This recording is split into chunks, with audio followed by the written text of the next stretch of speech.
সবাইকে সবাই কেমন আছো? আশা করি সবাই ভালো আছো। তো আবারও একটি নতুন ব্লগে জানাই সবাইকে স্বাগত। তো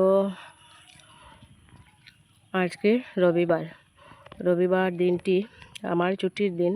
তো ছুটির দিন হলে কি হবে, আজকে আবার আমার বড় মেয়ের আর্ট ক্লাস আছে। তো ছুটির থেকেও নেই, কারণ ওকে সকাল সকাল নিয়ে যেতে হবে। আর ওর বাবা কালকে এসেছে, ওকে নিয়ে যাবে আর্ট ক্লাসে। তো আমরা তো ওই বাবার বাড়িতেই আছি। তো আজকে দেখুন, সকাল সকাল ঘুম থেকে উঠে চাটা খেয়ে এই বেরিয়ে পড়লো ওরা বাবা মেয়ে। আর আমার একদমই ভালো লাগছে না। আর সারাটা দিন কীভাবে যাবে, যেদিন ছুটির দিন হয় আমি ওই রকমটাই, যে কোনো কাজ টাজ করি না, ওইভাবে আমার দিন চলে যায়। তবে দেখি অল্প বৌদিকে হেল্প করতে পারি কিনা।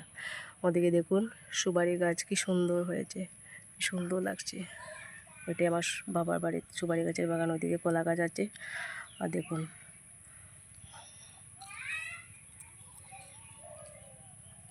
ওইদিকে আরও সুপারি চারা লাগানো হচ্ছে, ওগুলোকে লাগিয়ে দিবে। তো আপনারা আমার পুরোটা ব্লগ দেখুন। আর ভিডিওটি আপনাদের সম্মুখে পড়লে প্লিজ একটা সাবস্ক্রাইব করে দিবেন। যদি আপনারা সাবস্ক্রাইব না করেন তো আমার এই নতুন চ্যানেলটাকে আমি গ্রো করতে পারবো না। আপনারা সাপোর্ট করবেন আমাকে। আর ভালোবাসা না পেলে তো, কারো ভালোবাসা না পেলে কি কোনো দিকে উন্নত হওয়া যায়? কখনো হয় না। তো আপনারা সবাই আমাকে সাপোর্ট করবেন। তো দেখুন প্রথম আমি কি ভিডিও করেছি। বৌদি ছোটো মাছ কাটছে, ওদিকে অনেকটা কাঁকড়া পেয়েছে। আর ওইগুলি কিন্তু নেট জাল দিয়েই মেরে এনেছে। আর ওইগুলি আমাদের বাড়ির সামনে থেকেই মেরেছে মাছগুলা। তো দেখুন কি ভালো লাগছে, আজকে ছোটো মাছ খাওয়া হবে। ওই মাছগুলি খেতে আমাদের কিন্তু এখন অনেক তপস্যা করতে হয়, কারণ বাবার বাসাতে এসে তাজা মাছ খেতে পারি, কিন্তু এখন আমার শ্বশুরবাড়িতে গিয়ে ওগুলো কিন্তু আর পাওয়া যায় না। তখন পচা মাছ এনেই খেতে হয়, কিচ্ছু করার নেই। আগে ওগুলোকে নেগলেক্ট করতাম, কিন্তু এখন কিন্তু ওই মাছগুলো আর পাই নাই, খাবো কোথা থেকে। আর দেখুন আমাদের ওই ঘরের কী অবস্থা, বাচ্চা কাচ্চা ওই সুপার সিটগুলোকে চিড়ে বিড়ে ফেলে দিয়ে হুলস্থুল দিতে থাকে। তো কী করব, আমিও একদিন এই পরিবারেরই মেয়ে ছিলাম ছোটোবেলা থাকতে, কিন্তু পড়াশোনা করে আর মোটামুটি বড় হয়েছি এখন। তো এই পরিবেশেই বড় হয়েছি। তো এখন আমি জব পেয়েছি। তো আমাদের পরিবারে একটাই কথা ছিল যে পড়াশোনা করে কী লাভ, যদি আমি পড়াশোনাটা করতাম না তাহলে আমি আজকে ওই জবটা পেতাম না, আর ওই পরিবেশেই থেকে যেতাম। তো কিছু করার নেই, আমি এই বৌদিকে অল্প হেল্প করেছি। দেখি ওই জিনিসপত্রগুলি আমার মেয়েরই, ওই জিনিসপত্রগুলি শোকেজের উপর থেকে অল্প গুছিয়ে নিলাম। আর এলোমেলো হয়ে আছে, কি করব, কোনো কিছু খুঁজে পাওয়া যাচ্ছে না। সবগুলি জাবরা, এক সপ্তাহ ঘুরে আসতে না আসতেই সবগুলি জাবরা হয়ে পড়ে একেই উপরে। আর আমার ছোটো মেয়েকে মা নিয়ে গেছে, এখন অল্প ঘোরাঘুরি করবে। আর ও যত সময় মার কোলে থাকবে কান্নাকাটি করবে না। ও ঘরে আসলেই তখন তার অসুবিধা হয়ে পড়ে। আর খাবার দাবার কোনো কিছুই রেডি করছি না, খাবার দাবার কোনো কিছুই রেডি করছি না। আর ও আসলে পরে দেখা যাবে, ভাবলাম অল্প জিনিসগুলো ঠিকঠাক করে নিই।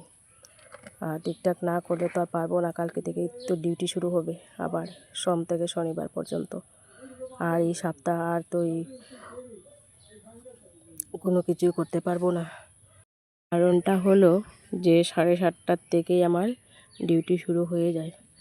আর ঘুম থেকে উঠতেই 6টা বাজে। তো ঘুম থেকে উঠে গরম জল করে ওকে খাবার রেডি করে রেখে যেতে হয়।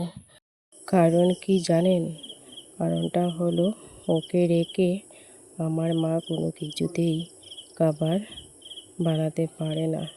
ও ভীষণ যন্ত্রণা করে সারাদিন।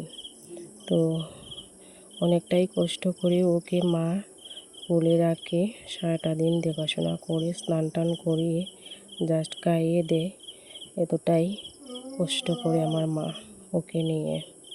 তো কী করে আমার মার এই কষ্টটা প্রতিশোধ করব আমি নিজেই বুঝতে পারি না। তো কী আর করব, চলতে তো হবে, ওরকমভাবেই চলতে হবে। ওদিকে আবার আমার ওই বৌদির দুটো ছেলে আছে, ওরাও কিন্তু ভীষণ চালাক। ওদেরকে নিয়ে অনেকটা যন্ত্রণা কষ্ট করতে হয়। তো 2-3টে বাচ্চা নিয়ে চলা অনেকটাই কষ্ট হয়ে পড়ে। তাই আমি যতটুকু পারি এতটুকু কাজ আমি এগিয়ে রাখি। আর পরে স্কুল থেকে আসার পরে তারপরে তো সবাই মিলে ম্যানেজ করে নিই, কিছু আর করার নাই, করতে তো হবেই। আর ওদিকে আমার বেবির জন্য আজকে কী খাবার বানাবো, তো মনে মনে ভাবছি দেখি কী খাবার তৈরি করা যায়। তো আজকে আমি তৈরি করেছিলাম ওকে সবজি দিয়ে, সব কিছু সবজি দিয়ে অল্প চাউল দিয়ে সিদ্ধ। কিন্তু কি হয়েছে জানেন, পুরোটা খাবার কুকারে সিটি দিতে গিয়ে ভুল হয়ে গিয়ে একবারই ভুলে গিয়েছি ওর খাবারটা যে চুলাতে বসিয়ে রেখেছি, আস্তা কুকার জ্বলে গেছে। তো আর কী করব, কাজটা আরও বেড়েই গেল। কিছুই করার নেই, মন কোন দিক থেকে কোন দিকে যায় বলতেই পারি না। পুরোটা খাবার ওর আজকে জ্বলে গেছে, তো ফেলেই দিয়েছি।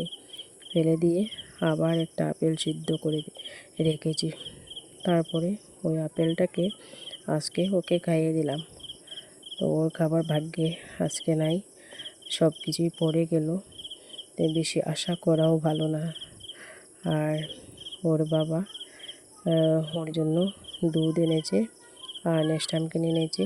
ওগুলোকে ভাবলাম ডিবিতে ভরেই রাখি, প্যাকেটে থাকলে তো খাওয়াতে অনেকটাই অসুবিধা হয়। তো আজকে ভাবলাম কি ওগুলি ডিবিতেই রেখে দিই, আর কালকে তো আর পারবো না, আজকেই রেখে দিই। আর আমি না বলে তো একজন না একজন করতেই হবে, তো অনেকটাই যন্ত্রণা হয়ে যায়। তো ভাবলাম যতটুকু পারি ততটুকু কাজ এগিয়ে রাখি। তো আজকে ওদের খাবারটা আজকে ডিবিতে ভরেই রাখলাম। ওর খাবারগুলি ভরে দিয়ে ঘর দুয়ারটা অল্প ঝাড় দিয়ে নেব। আর আপনারা সাথে থাকুন, আমার পুরোটা ভিডিও দেখুন আর আমাকে সাবস্ক্রাইব করে দিন। আমার চ্যানেলটা প্রায় নতুন বললেই চলে, তো সাবস্ক্রাইব না করলে তো হবে না, আপনারা সাপোর্ট না করলে হবে কী করে। তো আপনারা সাপোর্ট করবেন আমাকে, আপনাদের কাছে ওটাই আমার রিকোয়েস্ট রইল।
তো ডিবাতে দেখুন ভরে নিলাম, ওটাও একটা কাজ, প্যাকেটে রেখে তো আর খাওয়া যায় না। তো ভরবো বলে আর ভরাই হবে না। তো আজকে আমি আমার এই আলস্যটা ভেঙে ভরেই নিলাম। আর দুধটা পুরোটা ভরি নাই, দুধ অল্প রয়ে গেছে, তো ওটা প্যাকেটের মধ্যে আমার রয়ে গেছে, ওটা পলিথিন দিয়ে বেঁধে রেখে দেব। আর নেস্টামটা পুরোই জায়গা হয়ে গেছে, এখন রেখে দেবো আমি। রেখে দিয়ে ওগুলোকে রেখে আমার ঘরটা ঝাড় দিতে হবে, তো রেখেই দিলাম। এখন ডিবিতে ঢুকিয়ে আর দেখুন চকেজের উপরে রেখে দিচ্ছি। ব্রাশ টাশ সব একসঙ্গে জাম হয়ে আছে, কোথায় রাখবো কী করব। আর ওদিকে বৌদি আমাকে বললো ওদের থালটা দিয়ে আসতে, অন্নপ্রাশন হয়েছিল, মা ওইটা দিয়ে থালটা দিয়ে প্রসাদ এনেছিল আমার মেয়ের জন্য। তো আজকে ওদের থালটা দিয়ে আসলাম আমি সকাল সকাল। আর ওদিকে খুব রোদ্র উঠেছে, থালটা মাথায় দিয়ে চলে গেলাম ওদেরকে দিয়ে দিতে। এসে অল্প সবজি কাটতে বসলাম। বৌদি গাছ থেকে উঠিয়ে এনেছে সবজি। ডাব নানি জল খাইছো তো? আর আমি কি কাটতেছি? সবজি। সবজির নাম কো?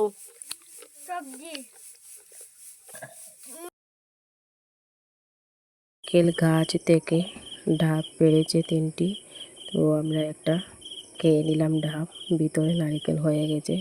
তো আমার এই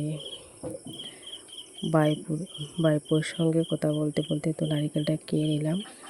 আর ওর সঙ্গে গল্প করতে বিরাট ভালো লাগে, কিন্তু খুব সুন্দর করে কথা বলে, ক্লিয়ার পরিষ্কার পরিচ্ছন্ন করে। আর খেয়ে দিয়ে সবজিটা কেটে এসে আমি ঘরটা ঝাড়ু দিয়ে দিচ্ছি। ঘরটাও এলোমেলো হয়ে আছে, কি করব। তো আজকে বাড়িতে আছে বলে আমি অল্প হেল্প করে দিলাম বৌদিকে, নাইলে উনি একা একাই ওই কাজগুলো করে। ওর ঝাড় দেওয়া থেকে ধরে আমাদেরকে রান্না খাওয়া সবগুলা কাজ উনি একাই করে, সবজি কাটা জোর ভরা সব কিছুই করে, একাই করে, বাচ্চা সামাল দেওয়ার থেকে ধরে সব কিছুই করে। তো আজকে আছি বলে ঘরে অল্প সাথ দিয়ে দিলাম আমি। তো আমার ভিডিওটা যদি একটু ভালো লাগে আপনাদের, তবে আমাকে একটা লাইক করবে, শেয়ার করবে, সাবস্ক্রাইব করবেন, নাইলে আমি কোনোভাবেই এগোতে পারবো না। তো আপনাদের সাপোর্টে যদি একটু পারি এগিয়ে যাব। আর স্নান টান করে এসে দেখলাম বৌদি কি রান্না করলো, আপনাদেরকে দেখিয়ে দিলাম রান্নাটা। মাছ তরকারি আর কাঁকড়া দিয়ে তরকারি বানিয়েছে।